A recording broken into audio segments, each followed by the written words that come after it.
রাশিয়ার president Vladimir Putin ভারতের মাটিতে পা রাখলে এটি হবে তার ২৩তম ভারত সফর।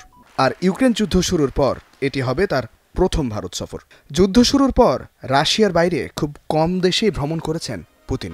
তার দিল্লি সফর এ কারণেই বিরল। পুতিনের জন্য এই ৩০ ঘণ্টার সংক্ষিপ্ত সফরের গুরুত্বটা কম নয়, কারণ এর মাধ্যমে রাশিয়া প্রমাণ করতে পারবে যে যুক্তরাষ্ট্র ও ইউরোপের বাইরেও তার শক্তিশালী কোনো মিত্র রয়েছে। পাশাপাশি যুক্তরাষ্ট্রের অব্যাহত চাপের মুখে এটি ভারতের জন্য নিজের অবস্থান জানান দেওয়ার এক উপলক্ষ। সবকিছুর মধ্যেই এ সফরে বিশেষভাবে গুরুত্ব পাবে দেশ দুটির মধ্যে সামরিক সম্পর্কের বিষয়টি। ২০১০ সালের পর রাশিয়া থেকে ভারতের অস্ত্র আমদানি ৭২% থেকে কমে ৩৬-এ দাঁড়িয়েছে। পাশাপাশি ভারত দেশীয় অস্ত্র নির্মাণ ও পশ্চিমা মিত্রদের কাছ থেকে আমদানি বাড়িয়েছে।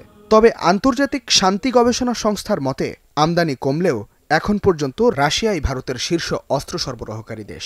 দেশটির বিদ্যমান অস্ত্র ভাণ্ডারের ৬০%ই রাশিয়ান।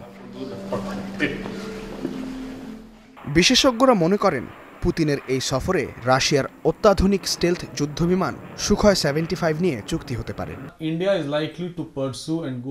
ভারত সম্ভবত পঞ্চম প্রজন্মের সুখয় 57 স্টেলথ ফাইটার নিয়ে একটি চুক্তির দিকে এগোচ্ছে, কারণ প্রতিবেশী চীনের স্টেলথ ফাইটার রয়েছে, তারা তা পাকিস্তানের কাছেও বিক্রি করতে পারে। তাই ভারতেরও এটি প্রয়োজন।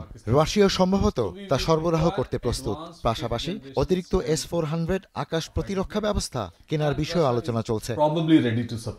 গত মে মাসে পাকিস্তানের সাথে ৪ দিনের যুদ্ধে সফলভাবে ভারতের আকাশ রক্ষা করেছে রাশিয়ার তৈরি S-400 প্রতিরক্ষা ব্যবস্থা। এবার এর চেয়েও উন্নত S-500 প্রতিরক্ষা ব্যবস্থা কিনতেও চুক্তি করতে পারে ভারত। এই সফর দেশ দুটির লম্বা সময়ের বন্ধুত্বের সম্পর্ককে আরও দৃঢ় করার সুযোগও তৈরি করবে বলে মনে করা হচ্ছে, কারণ সাম্প্রতিক সময়ে পশ্চিমা চাপের মুখে দেশ দুটির সম্পর্কের গতি কিছুটা হলে পরিবর্তিত হয়েছে।